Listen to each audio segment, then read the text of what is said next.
Good afternoon, and welcome to the Way of Salvation Christian Church presents the 1-year Chronological Bible 365-day reading plan brought to you by Tyndale House Publishers. I am Minister Jewett Peterson, Sr., and today is October 9th, 2023, and it is 4:24 p.m.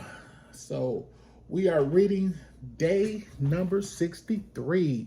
Day 63 of our plan. And day 63 consists of Numbers 16, Numbers chapter 17, and Numbers chapter 18. And we will be reading in the New Living Translation. And God's word says today in chapter 16, Korah's rebellion. Verse 1. One day Korah, son of Izhar, descendant of Kohath, son of Levi, conspired with Dalton and Abiram, the sons of Eliab, and On, son of Peleth, from the tribe of Reuben. They incited a rebellion against Moses along with 250 other leaders of the community, all prominent members of the assembly. They united against Moses and Aaron and said, "You have gone too far. The whole community of Israel has been set apart by the Lord, and he is with us all. He is with all of us. What right do you have to act as though you are greater than the rest of the Lord's people?" When Moses heard what they were saying, he fell face down on the ground. Then he said to Korah and his followers, "Tomorrow morning the Lord will show us who belongs to him and who is holy. The Lord will allow only those whom he selects to enter his own presence. Korah, you and all your followers must prepare your incense burners. Light fires in them tomorrow and burn incense before the Lord. Then we will see whom the Lord chooses as his holy one. The Levites are the ones who have gone too far." No, you Levites are the ones who have gone too far. Verse 8. Then Moses spake again to Korah, "Now listen, you Levites. Does it seem insignificant to you that the God of Israel has chosen you from among all the community of Israel to be near him so you can serve in the Lord's tabernacle and stand before the people to minister to them? Korah, he has already given this special ministry to you and your fellow Levites. Are you now demanding the priesthood as well? The Lord is the one you and your followers are really revolting against. For who is Aaron that you are complaining about him?" Then Moses summoned Dalton and Abiram, the sons of Eliab. But they replied, "We refuse to come before you. Isn't it enough that you brought us out of Egypt, a land flowing with milk and honey, to kill us here in the wilderness, and that you now treat us like your subjects? What's more, you haven't brought us into another land flowing with milk and honey. You haven't given us a new homeland with fields and vineyards. Are you trying to fool these men? We will not come." Then Moses became very angry and said to the Lord, "Do not accept their grain offerings. I have not taken so much as a donkey from them, and I have never heard a single one of them." And Moses said to Korah, "You and all your followers must come here tomorrow and present yourselves before the Lord. Aaron will also be here. You and each of your 250 followers must prepare an incense burner and put incense on it, so you can all present them before the Lord. Aaron will also bring his incense burner." So each of these men prepared an incense burner, lit the fire, and placed incense on it. Then they all stood at the entrance of the tabernacle with Moses and Aaron. Meanwhile, Korah had stirred up the entire community against Moses and Aaron, and they all gathered at the tabernacle entrance. Then the glorious presence of the Lord appeared to the whole community, and the Lord said to Moses and Aaron, "Get away from all these people so that I may instantly destroy them." But Moses and Aaron fell face down on the ground. "Oh God," they pleaded, "you are the God who gives breath to all creatures. Must you be angry with all the people when only one man sins?" And the Lord said to Moses, tell all the people to get away from the tents of Korah, Dathan, and Abiram."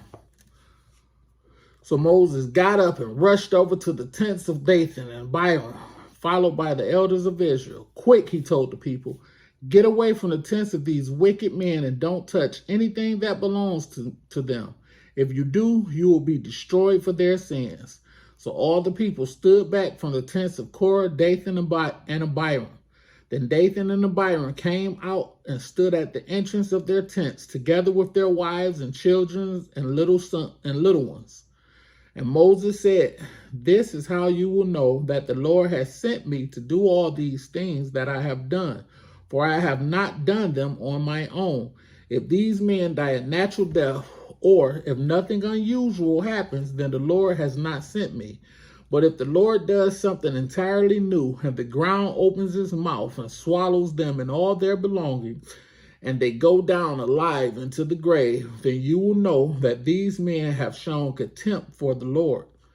He had hardly finished speaking the words when the ground suddenly split open beneath them. The earth opened its mouth and swallowed the men, along with their households and all their followers who were standing with them, and everything they owned. So they went down alive into the grave, along with all their belongings. The earth closed over them, and they all vanished from among the people of Israel.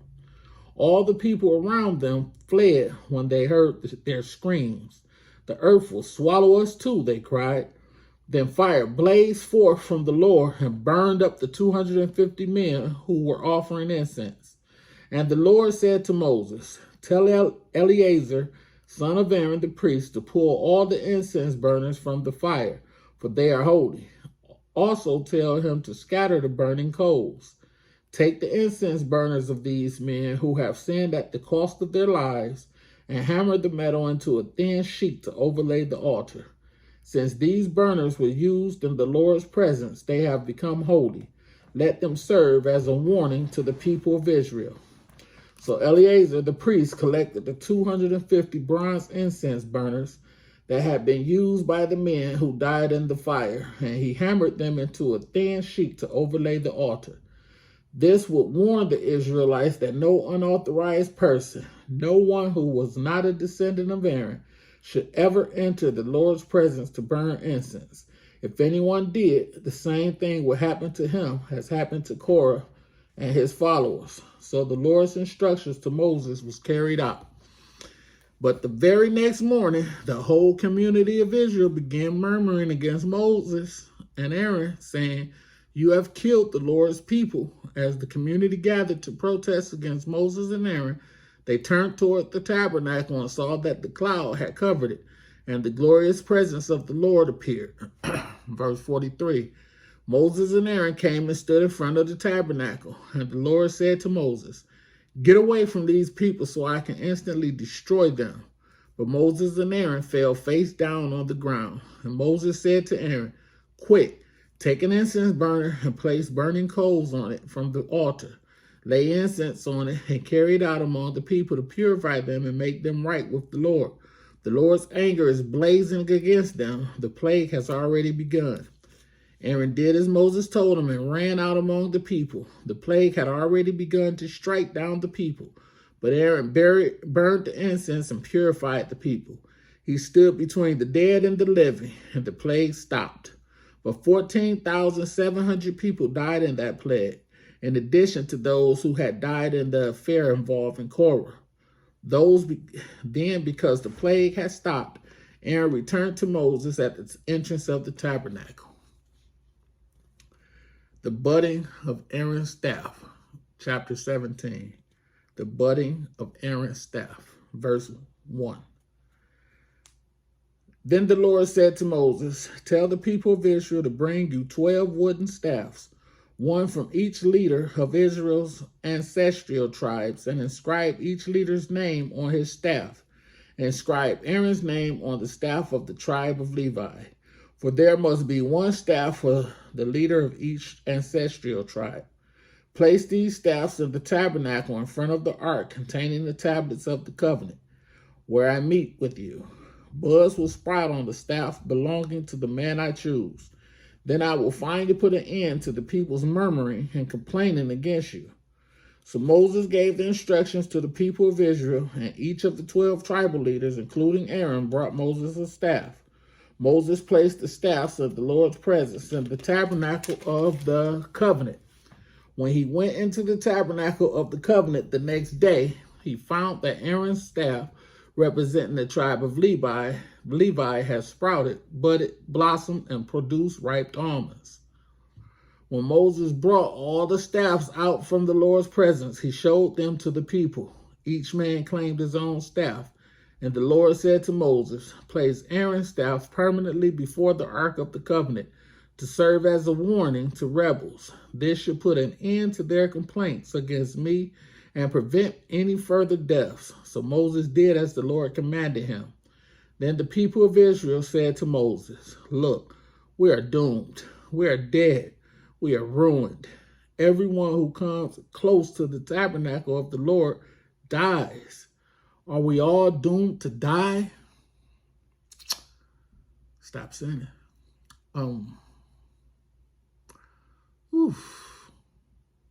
It's for me too. We are on chapter 18, duties of priests and Levites, verse 1. Then the Lord said to Aaron, you, your sons, and your relatives from the tribe of Levi will be held responsible for any offenses related to the sanctuary. But you and your sons alone will be held responsible for violations connected with the priesthood. Bring your relatives of the tribe of Levi, your ancestral tribe, to assist you and your sons as you perform the sacred duties in the front of the tabernacle of the covenant.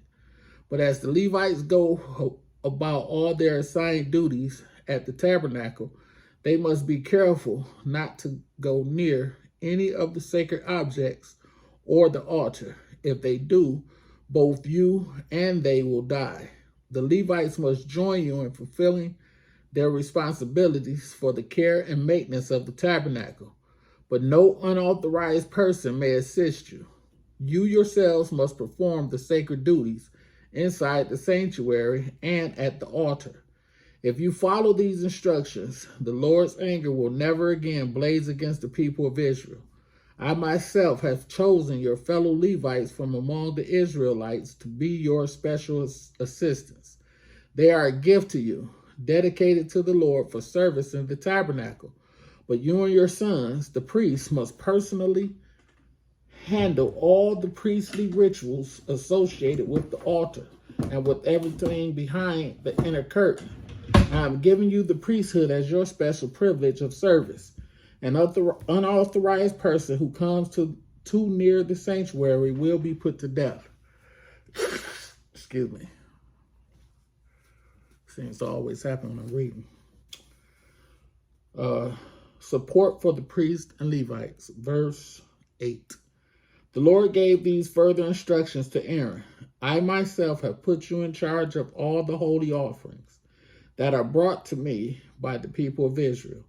I have given all these consecrated offerings to you and your sons as your permanent share. You are allotted the portion of the most holy offerings that is not burnt on the fire. This portion of all the most holy offerings, including the grain offerings, sin offerings, and guilt offerings, will be most holy, and it belongs to you and your sons. You must eat it as a most holy offering. All the males may eat of it, and you must treat it as most holy. All the sacred offerings and special offerings presented to me when the Israelites lift them up before the altar also belong to you. I have given them to you and to your sons and daughters as your permanent share. Any member of your family who is ceremonially clean may eat of these offerings. I also give you the harvesting. Verse 12. I also give you the harvest gifts brought by the people as offerings to the Lord, the best of the olive oil, new wine, and grain. All the first crops of their land that the people present to the Lord belong to you. Any member of your family who is ceremonially clean may eat this food. Everything in Israel that is specially set apart for the Lord also belongs to you. The firstborn of every mother, whether human or an animal, that is offered to the Lord will be yours. But you must always redeem your firstborn sons and the firstborn of ceremonially unclean animals. Redeem them when they are 1 month old. The redemption price is 5 pieces of silver as measured by the weight of the sanctuary shekel, which equals 20 gerahs. However, you may not redeem the firstborn of cattle, sheep, or goats. They are holy and have been set apart for the Lord. Sprinkle their blood on the altar and burn their fat as a special gift, a pleasing aroma to the Lord. The meat of these animals will be yours, just like the breast and right thigh that are presented by lifting them up as a special offering before the altar.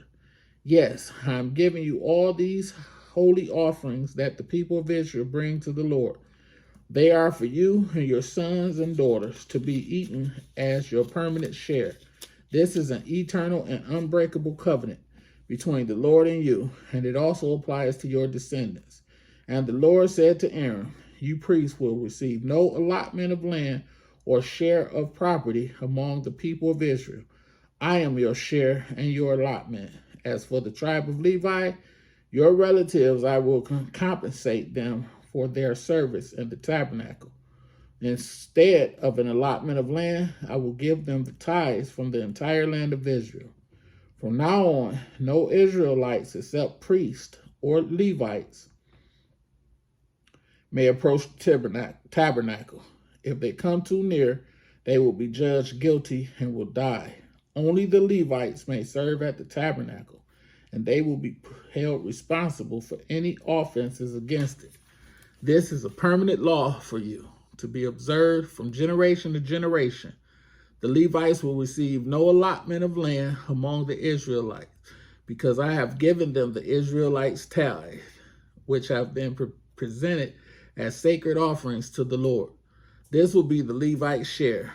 That is why I said they would receive no allotment of land among the Israelites. The Lord also told Moses, give these instructions to the Levites. When you receive from the people of Israel the tithe I have assigned as your allotment, give a tenth of the tithe you receive, a tithe of the tithe, to the Lord as a sacred offering. The Lord will consider this offering to be your harvest offering, as though it were the first grain from your own threshing floor or wine from your own wine press. You must present 1/10 of the tithe received from the Israelites as a sacred offering to the Lord. This is the Lord's sacred portion, and you must present it to Aaron and the priests. Be sure to give to the Lord the best portions of the gifts given to you. Also, give these instructions to the Levites. When you present the best part of your offering, it will be considered as though it came from your own threshing floor wine press. You Levites and your families may eat this food anywhere you wish, for it is your compensation for serving in the tabernacle. You will not be considered guilty for accepting the Lord's tithe if you give the best portion to the priests. But be careful not to treat the holy gifts of the people of Israel as though they were common. If you do, you will die. May the Lord have a rich and bountiful blessing to the reading, hearing, and doing of his word. Thank you for joining me. See you next time.